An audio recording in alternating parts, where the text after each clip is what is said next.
भक्त जनों जी, आप सबसे अनुरोध है, जब आप लोगों की माँ कलीन दूसरों से भाव देती हैं तो आप सब दूसरों को भाव दें जी। हाँ फुल बरसाया जाए। जय हो, गुरजनों की जय हो, दत्तखोड़ी की जय हो, माँ काली की जय हो।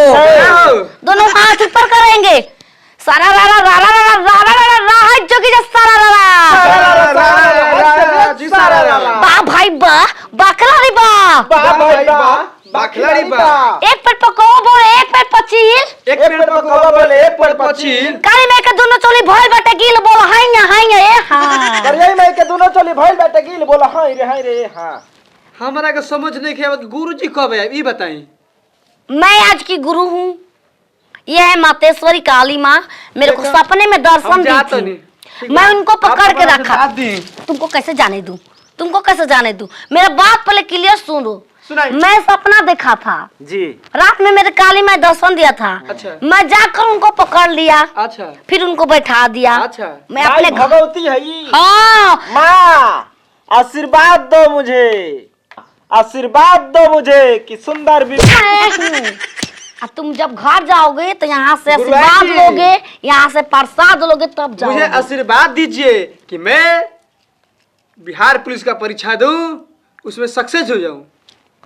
तुम जाना बरभरसा में मदद कर देना और पता लग जाएगा पुलिस को, पेलुस को पता लग जाएगा कि अच्छा मर्डरर है, अच्छा निशाना साधता है, खुद रख लेगा। अच्छा बरबरसा में कनी है कि सोनबरसा में कनी है? बरबरसा 12 वर्ष। 12 वर्ष लगाई दिन चलिया के हूँ राजा जी, लगाई दिन चलिया के हूँ राजा। काली माँ यहाँ पर तांडव करेंगी 3 मिनट बाद, घड़ी का टाइम देखा जाए। करा के छिनार के नाचना चाहिए, नाचना चाहिए। 11:45। चलो स्पेंडक स्पेंडक माते स्पेंडक स्टैंड करना, डिंग डिंग डिंग करना है यहाँ पर। गोड़ लगा तनी, गोड़ लगा तनी, गोड़ लगा रे बढ़िया से तनी देखी। कच्छा अस्तु जोड़ा लड़का के आशीर्वाद दी। कच्छा अस्तु। 4 साल शादी भइले भाई, आज ले काली माई भाई भाई हमरा से क्या कहता है इसको? काली माई नीचे बैठ के निहुर के 4 साल शादी भइले भाई, आज तक के कहू लइका ना भइला, कहत न जब बाबू अरी कभी ना रही। बताई हम एकरा बिना जियम ना, आई बियाई ना तो कैसे होई, यही से लिया कहनी है। बियाना चाहती हो? खोपचे में 1 घंटे 4 दिन आ जाना, लेबर मजदूरा खटाया करो। अरे काली भाई नया नया प्रगट भइल वाली पता चल गांव में। तुम क्यों नहीं बोल रहा? भूखल बना।